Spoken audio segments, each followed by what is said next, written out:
A new incarnation of Batman has emerged. DC released today a new story in the Dark Knights magazine, titled Dark Prisons.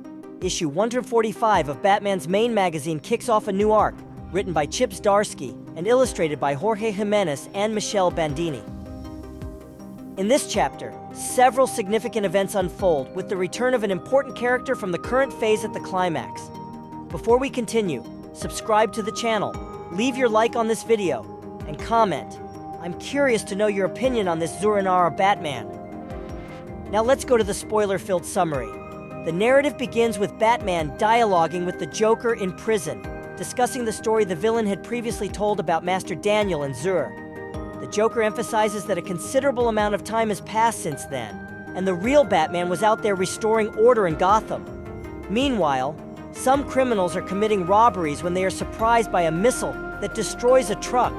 As they flee, they are hunted by a vigilante. One of the thugs encounters this vigilante, who reveals that he will allow his escape to send an important message. Batman had returned, showing that this is the Batman of Zur-En-Arrh. Jason Todd appears to prevent the robbery, but encounters Zur, the new Batman, who tries to convince him that he is the true Bruce, whose body was worn out by past battles, forcing him to transfer his mind to the failsafe.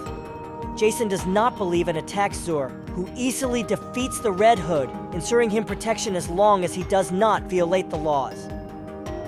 While Bruce plans his escape from prison, using components of the Joker's spine Devis, he discovers he is possibly in Blackgate, where other criminals, like Vandal Savage, have been captured by Zur, who has taken control of Wayne Manor and the Batcave. Before uncovering Vandal's plans, Batman is attacked by robotic guards and knocked out as Zur-En-Arrh communicates with Gotham, announcing his return to eradicate crime.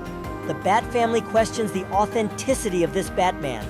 The mayor and Commissioner Montoya debate the need for the police to distance themselves from the figure of Batman to preserve their integrity, leading to a conflict of opinions. The Riddler is surprised by Zur's strategy, who captures him, revealing himself to be a distraction to capture the criminals. Damian confronts Zur, who convinces him of being the true Batman through a recent event witnessed in Bruce's mind. In Blackgate, now controlled by Zur, Bruce meets his mentor Daniel, appointed prison superintendent. Daniel explains his involvement in the creation of Zur-En-Arrh and the current situation. The narrative continues with Joker recalling his encounter with Zur to a psychiatrist in Arkham, revealing details about the origin of the pure version of Batman created by Daniel and the Joker's manipulation in this plot. The villain informs that he had encountered Batman again, but he was different. Daniel says he had taught the same mind control technique to Batman, where he could create a pure version of the Dark Knight, though the hero did not complete the technique. Possibly, he had completed all the training later on his own. The Joker is fascinated by this version of Batman, and, encouraged by Daniel, creates several emergencies in Batman's life to unleash this version of the Dark Knight. The story is well developed, with references, good dialogues, and a captivating narrative. Chip Zdarsky's Batman phase has divided opinions, but sparked the interest of readers. Daniel's return as a central figure promises intriguing developments. The way this story was crafted was interesting. The reference to Batman 89 at the beginning, where Batman wants to spread a message to criminals, ends up being a cool Easter egg to the start of the movie starring Michael Keaton, was well built. Although the plot does not stand out, both the script and the drawings make the story enjoyable to read. It has good dialogues and a compelling narrative. Chip Zdarsky's current phase in Batman is dividing opinions, but has been piquing the curiosity of many readers. It has some controversial moments, but still, the phase has its merits on some occasions. This start of the new saga has already brought interesting points.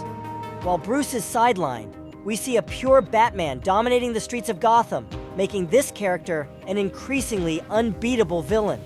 The question now is, how will Bruce defeat this villain? The surprise of this story is the return of Daniel Batman and Joker's mentor.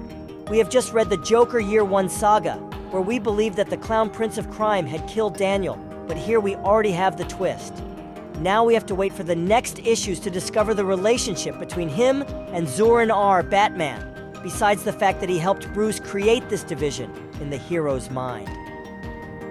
In addition to the positive points, besides the script and the narrative, I liked how the mask of Zur-En-Arrh's Batman was drawn. It references Batman in his first appearance in Detective Comics 27. This new Batman is much more violent, just like the Batman of the first appearance.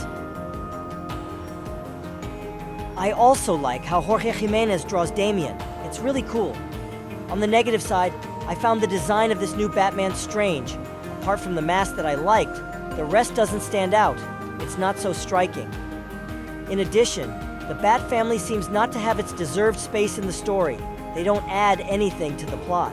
However, when the story focuses on Bruce, it becomes more interesting to read. Before we finish, I want to hear your opinion.